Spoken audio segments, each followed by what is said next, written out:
Ladies and gentlemen, let me introduce you to the crazy frog, the Toyota MRS, MR2 Spyder. Different countries call them different ways, but originally in Japan they called MRS, so that's what we're gonna call it. Actually no, in this case he's a crazy frog. Yeah, there is a reason why he's crazy frog, but that's for another topic. However, I bought this car some time ago because I needed a daily, and I was like, you know what, this is not really a great daily, it's a two-person car, blah blah blah, but I just wanted something a bit more fun to drive, and I actually fell in love, completely in love with this car, the way it handles. So obviously I put the bigger tires, bigger wheels, blah blah blah, widened the track, done some mods on the suspension, so she handles even better, and she is actually incredible. However, I'm very unhappy with the engine, because these engines, they're only 1.8, non-turbo, just not aspirated, and they're just not up to the job. Sure, you know, if you want to go fast around the corners, it's a grip car, you don't really need much engine, but it would be nice to have something better.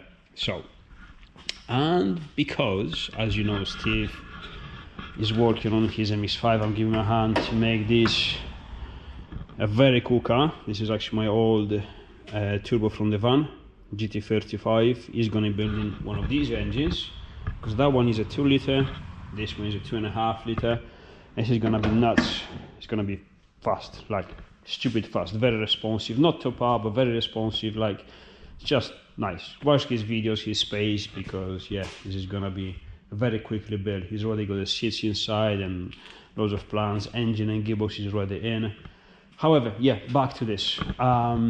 I wanted something like this for this car, because I'm thinking these cars, they were really fucked up, to be honest, with this chassis, not putting something decent as the engine wise, because it really deserves something more powerful.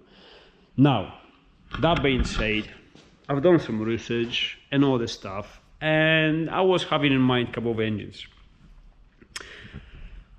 Then I found a place in America who sell engine mounts for K20 engines into MRS chassis. It was like, whoa, does that mean I don't have to do any engineering, I don't have to do any measurements, nothing, you just drop the engine in and that's it. It will drop the K20 or K24 inside that chassis as it will be the original one, pretty much. Obviously you have to do your electrics and cooling stuff, you know, attach the stuff around it, but the engine and the gearbox, pretty much yes. So hook me up. How much are the K20s? K20s were quite expensive. How much are the K24s? K24s actually in UK are cheaper for some reason. I don't know why. However, K24 for me was a better option because it has more torque and it gives you more possibilities if you want to tune it after all. So I went above one.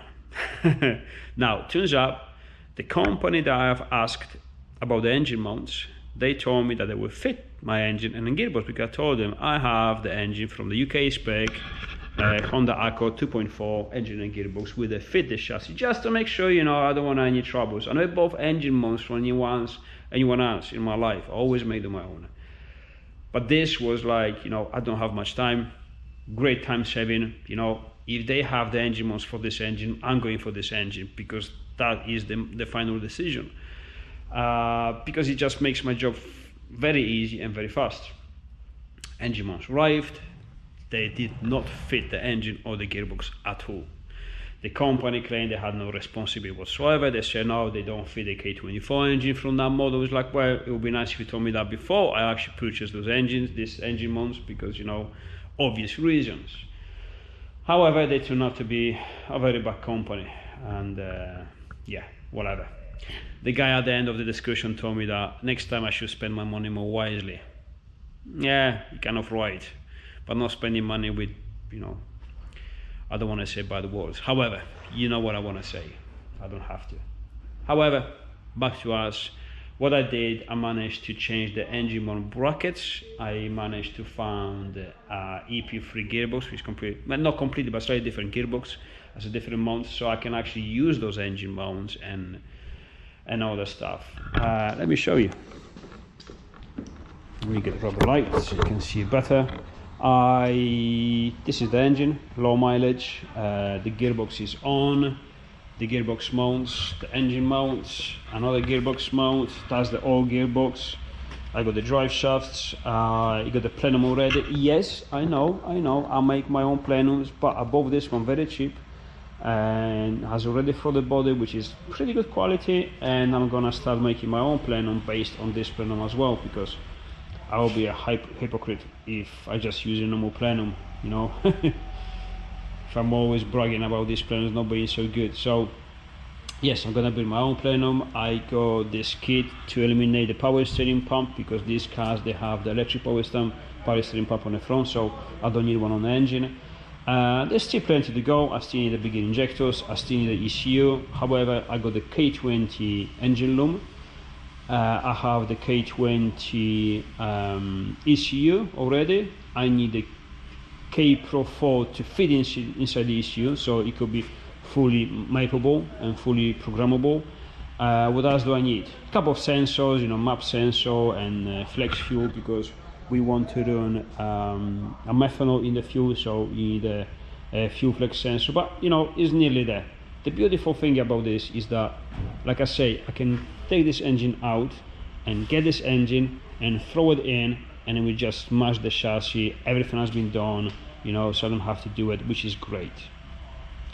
Now, obviously you know me, so if you see there's no exhaust, you know, and just a stainless thick exhaust flange, you know where I'm going with this, right?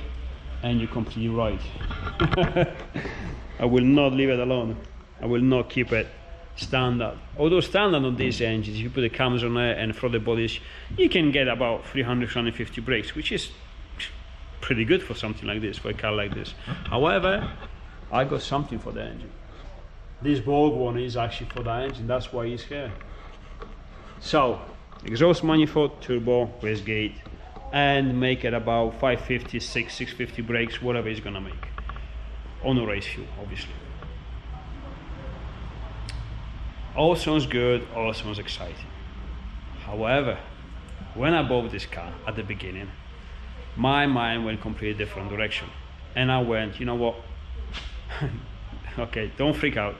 I want 1.9 TDI in this. I know it sounds strange, but I'm talking performance engine. I'm talking cams, where cam is a single cam. I'm talking bigger turbo, variable geometry, probably from the Audi or BMW, the latest generation ones. I'm talking good plenum, good exhaust manifold. I'm talking about 350 brakes, which I suspect, because they produce so much torque, and when you drive the car, you don't feel just the power, you feel the torque as well. So you have to take in account that it is 350 brakes, but it is about 550 newtons of torque, something like this, or even more. So those 350 brake horsepower is gonna feel more than 350. It's gonna feel more like 400 or even more. Or yeah, gonna push the car obviously that fast. And if you're thinking the car, I can get this car to weigh 900 kilograms, no problems. Like honestly, no issues whatsoever. It's got so much heavy stuff to remove that is unbelievable. So it can be very, very lighter. So now we have a dilemma. I don't know what to do. A couple of people already know. Steve said go for 1.9 because you will offend people, and I know you like offending people. He's like, you're right, and I would like 1.9 TDI, but I have to make my mind. So K24, 550, 600 brakes, 900 kilograms. That's going to be mental. That's like you racing supercars, and they have no chance. You can get close to hypercars, which we all know what that means. On the other hand, 350 or nearly 400 brakes, because again, like a torque and all that stuff, on 900 kilograms car, is still gonna feel pretty fast and still gonna be pretty fun to go with and drive. Reliability wise, K24 Honda engines, we know they're strong. However, 1.9 TDI is even better because all you do is throw some diesel in it, and that's it. You don't have to wait. You don't have to be worried about too many electronics, about the ECU mapping too much, about spark plugs when you're out, about good fuel and all the stuff. Just throw some diesel in, off you go. So it's way more simple to use, and this is my daily. So I have to think about that side of the story as well. Also MPG. I mean, 2.5 liter petrol engine, turbo, on a huge injectors is not gonna be as economical as a 1.9 TDI. And I'm talking small difference. I'm talking huge difference here. And when you're using a car every day, and I do drive quite a lot of miles.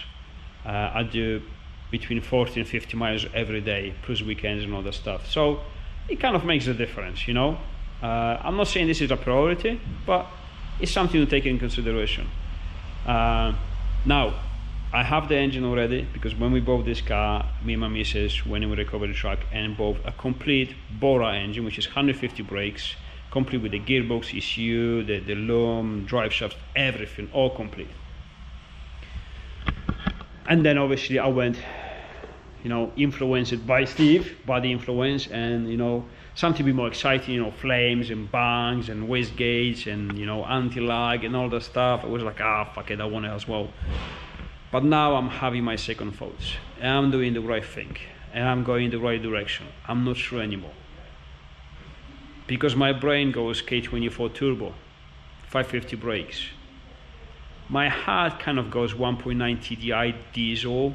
You know why? Because it's funny, because it's different, and because it's reliable, because it's simple, because of it's like very good power band to use. And I'm playing with the idea to have a nice diffuser on the back there, and then from the diffuser, you know, when the diffuser comes on the angle, you have a tailpipe integrated inside, pretty flat with it, and black smoke coming out of it. I mean, that's gonna be hilarious. It's gonna be like just cool. And you know, I should really stop playing with this stuff, because I'm over 40 now, and I should just, you know, just chill out, just do my stuff, you know, go on the beach, look at the sun, look at the skies, you know, just, you know, calm down. I can't. I still feel like 20. So, fuck it, I'm doing this. The only thing is, I'm really not sure which direction to go. I mean, yesterday I felt like, yeah, I'm going for the 1.9. Today, I have in my second thoughts. I'm not sure if I'm doing the right thing or not. So, how about you tell me what you think? Just don't say, I prefer that one. Give me something more. Give me your reasons. Why should I go one direction instead of the other one? You know, I'll probably make my own mind anyway, but it's good to have some input. Maybe give me some information that I didn't know. The tuner, the mapper who is gonna map the van, he said 350, no problems, with the right stuff on the 1.9, which I knew it, but it's nice to have a confirmation. And with those new generation BMW or Audi turbos, they spool very quickly, so you have massive power range, power band, and that's what makes the car driving fun. You know what I mean? There's no point to have loads of power and then it's just on the top RPMs. I'm not saying the K24 would have this one, but it's gonna be a huge turbo, and it's not gonna be as well. Now it's gonna be as responsive. It's gonna be different, because 1.9 you have what, 5,000 RPMs limiter, 5.5 maybe. I can't even know. I don't even remember. K24 with the cams and a different oil pump, you're looking at 8,500 RPMs. So even if your turbo spools quite late, who cares? You still got a power, massive power bump because of the RPMs range. And it's a 2.5 liter petrol engine. Honda engines, they powerful anyway. It's 200 brake engine anyway. So even before the turbo spools up, it has plenty of power to push this little thing around anyways. So you see, I can't decide. Both engines, they have some good stuff about it. The K24 is good because now I can actually drop that engine in pretty much in one day. In one day I can get this engine off and get K24 in one day.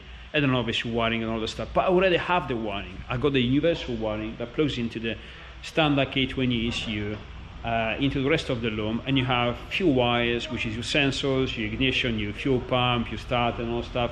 So it's all sorted. It's very easy, very simple conversion, which makes me think this is what I have, where I should go. But then once that is done, you can't even start the car. You have to book in mapping and go and send it for the mapping.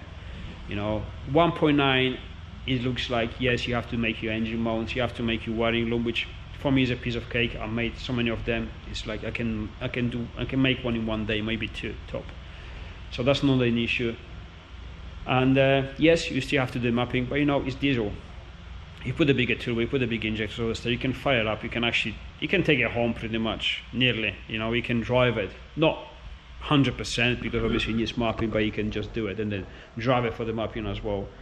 So with the 1.9, everything seems way more simple because it's diesel, and you know, it's still small engine, pretty much same weight, I guess, maybe a little bit more, but who cares? I don't know, I really don't. So you let me know what you think, give me your reasons, and we go from there. I'm not sure when I'm gonna do it, but the Volkswagen is nearly finished. I got the turbo in place now. I'll show you actually. That's the old turbo Beamer. We got the new one, the Volvo one, variable geometry. Let me just make sure you see what I'm saying. I still have to put the bunks, the bosses welded in inside the exhaust manifold. These two for the sensors, for the too much light. For the EGT sensor, for the back pressure sensor inside the exhaust manifold, and for the lambda sensor inside the downpipe. And I think I'm gonna finish this van Monday next week. Today is Friday, Monday, Tuesday, and it's gone. And then, as you know, I'm only working on one car at a time on the van, on the Econo line with the Bentley engine in. Turbo system is on the way. So I kind of have, maybe I could find some time to finish the Crazy Frog to do it. I don't know, could be soon. But also I have to work on the Silvia, right? The Silvia is nearly there. I mean, you have to throw some gauges on it, windscreen and a bonnet, and she's ready for the rock and roll.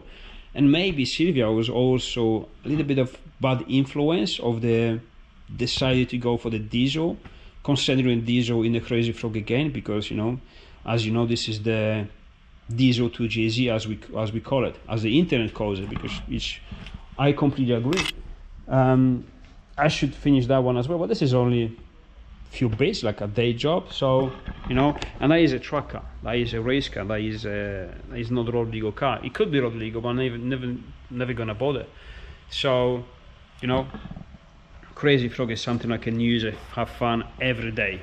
I can take it for events, I can take it for the truck day, I can use it every day, just use the car every day, just enjoy it every single day how I feel like. So it's actually a good substitute for the S14 because that's like purely truck car. So let me know what you think. 1.9 TDI, tuned nicely. I want to pour the head, put the cam, injectors, you know, all the stuff. All the K24, fully bunkers, make whatever power she's gonna make, all of it. And but I feel that's more complicated instead of 1.9. Again, no, stop. You let me know what you think. Give me a hand to decide, and then we're gonna make a series. We're gonna make a video about the whole build and how to do it. And if I decide, you give me a hand to decide, and we're actually going for the 1.9 TDI, I may actually be keen of making engine mounts for it as a kit. So if anyone wants to go the same stupid direction, I like it, then I will just have an engine mounts to drop the engine in that chassis and with no effort. So that's a good point. But anyway, let me know.